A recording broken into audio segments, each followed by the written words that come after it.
identity, and they ensured that the membership of the Peckham Health Centre would be of a socially mixed type. And their idea was to try and build a community, a mixed community, in this type of way. They had 950 families who basically joined at the cost of £1 a week, a very low membership cost. And what the Peckham Health Centre did was provide a whole host of different types of leisure services. There was a swimming pool in the middle of the building, there was libraries, there was gyms, there were places where you could play cards or play pool or billiards, or any number of board games. And there was also, of course, rooms where you could consult with the medical staff. At the centre of the Peckham Health Centre, however, was their canteen, which you can see on the bottom image here. Because unusually, the Peckham Health Centre put a great deal of emphasis upon nutritionally building this community of people to try and make them as healthy as possible through diet. They bought an organic farm that would directly supply them with food, and rather than directly feeding people, they instigated a very new thing, which was the self-service canteen.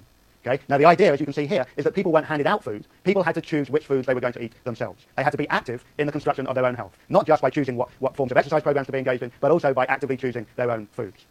A key principle here was that emulation was key to communal improvement, that people would try and emulate those that they thought as were healthy or their social betters, and that the health of the community would be raised accordingly. Again, one of the key elements of all of this is about building communities of leisure pursuits that is good for communities and engaging active and energized, making an active and energized community of individuals playing an active role in their own improvement.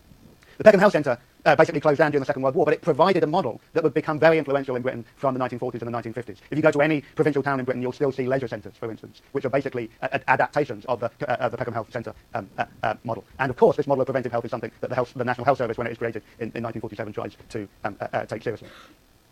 Okay, I know you're all desperate to get your midterms back, so let me wrap up. Does anyone have any questions about any of this stuff before I do? Yeah, Melody. There were classes that you could take at the Peckham Health Centre, but there would probably be reading matter about nutrition. They would probably talk to their doctor about nutrition, but I don't think that there are actually classes on nutritional on diet and nutrition. Yeah. Does that mean they would have presented some possibly unhealthy choices? That's a good question. It's not like school lunches. I think that they have foods that were popular and carbohydrate rich, but weren't considered to be actively unhealthy. Any other questions? Right. Okay.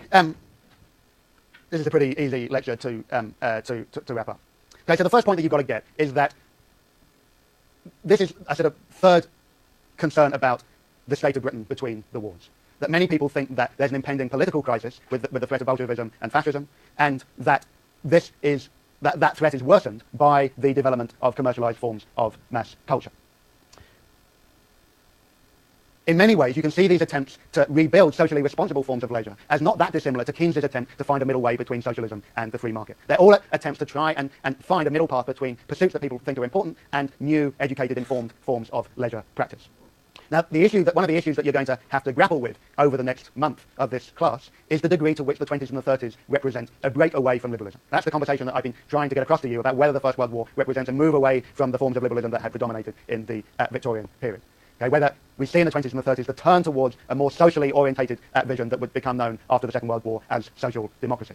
Now, the issue is how much of liberalism feeds into this new thing that will be the final part of the class that I talk about, social democracy. Remember, we began with the ancien regime, we moved into liberalism, we're now beginning to talk about the establishment of social democracy. That will be the theme of the next two lectures. And the issue is how much of those old liberal currents continue into that apparently new social and political settlement. And here's a good test case. How different are these forms of reform of popular culture? How different are they from the reform of the old customary culture in the ancien regime that came out with the promotion of rational forms of recreation? I've tried to suggest today that there are real similarities in that there's the same emphasis on leisure as being about the recreation of the individual to serve the community more effectively.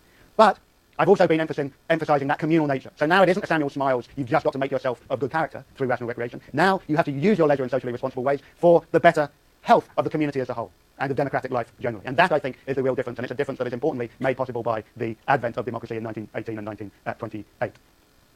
Finally, what you see here in things like the BBC and the Left Book Club and the Peckham Health Centre are a series of sort of cultural projects by people broadly on the left that get taken up and radicalised during the experience of the Second World War. And it's to that I will turn to on Thursday when we discuss the Second World War.